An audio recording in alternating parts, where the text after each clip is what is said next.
Welcome back to the Whiskey Couch with me, your host, GUSTAV MULLER, and of course today's whiskey, the sixth in a series of Japanese whiskies that I'm reviewing. The sixth and the last one.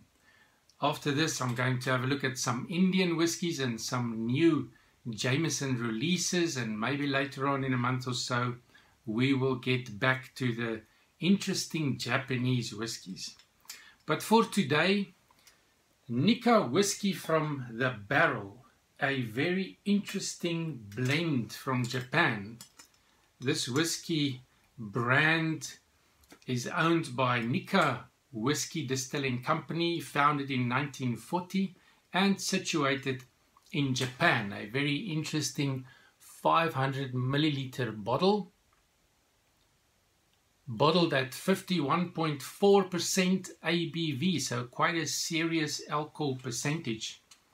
This whiskey is made up from a few single malt and single grain whiskies from the Miyagikyo and Yoichi Distilleries in Japan.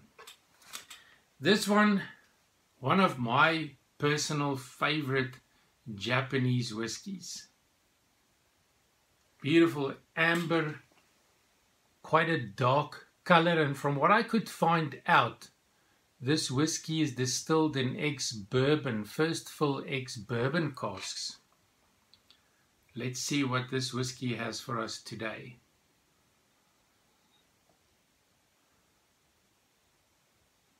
It's a complex nose.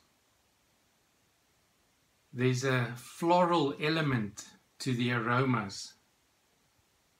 Some fresh fruits, specifically apricot that I'm picking up. Some citrus and caramel. But rich, very rich. There's a bit of oakiness to this whiskey nose as well. And a spice. There's a Christmas spiciness. Maybe nutmeg. What's interesting to me is that the grain whiskey is not so prominent on the nose. It almost gives the impression that this is a malt whiskey.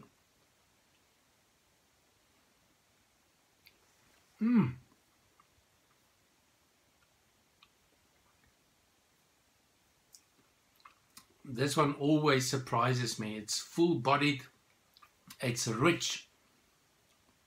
What stands out immediately is the toffee, and there's more grain whiskey sweetness on the palate. So not on the nose, but on the palate, definitely sweet grain whiskey. Melted chocolate, but the toffee is right there in your face. Some caramel and cinnamon. I almost get the impression that this was matured in ex-sherry casks, but I couldn't confirm any of that. A nuttiness and a dried fruit element as well in this whiskey's flavor profile.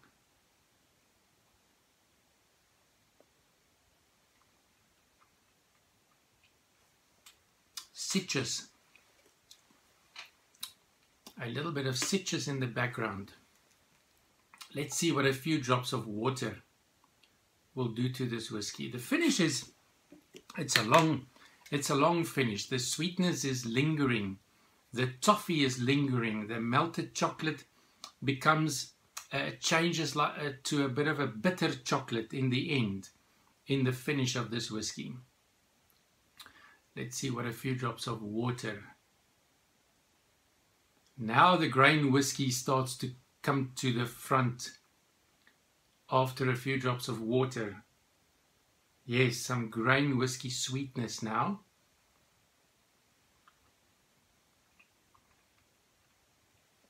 Honey. The water seems to release a bit of honey. Absolutely a favorite for me. Cost-wise, in South Africa, this is 700 Rand. And from what I could find out, in the UK, around £30.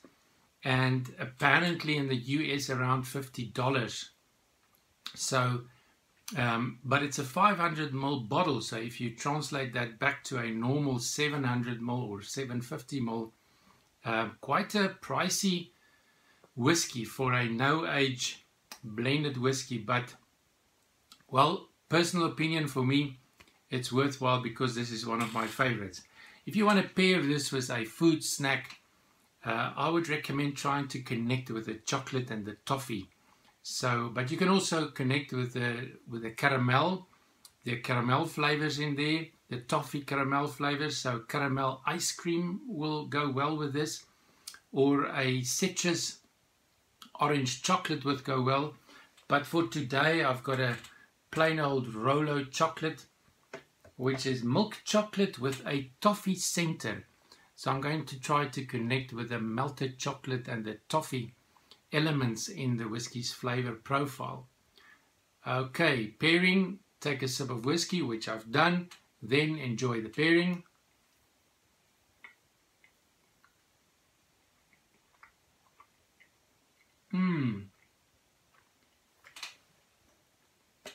One of my favorite chocolates as well. Coat your mouth. Don't swallow everything. Then mix a bit of whiskey in there.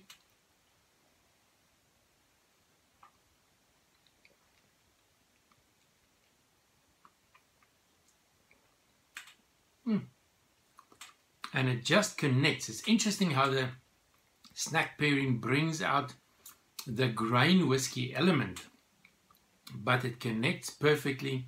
It's a wonderful pairing. I would give it a 4 out of 5 whiskey pairing. Thank you very much for watching. Remember to subscribe to our YouTube channel by clicking the subscribe button, and looking forward to see you tomorrow. More whiskey tasting, pairing and review to come. Slàinte.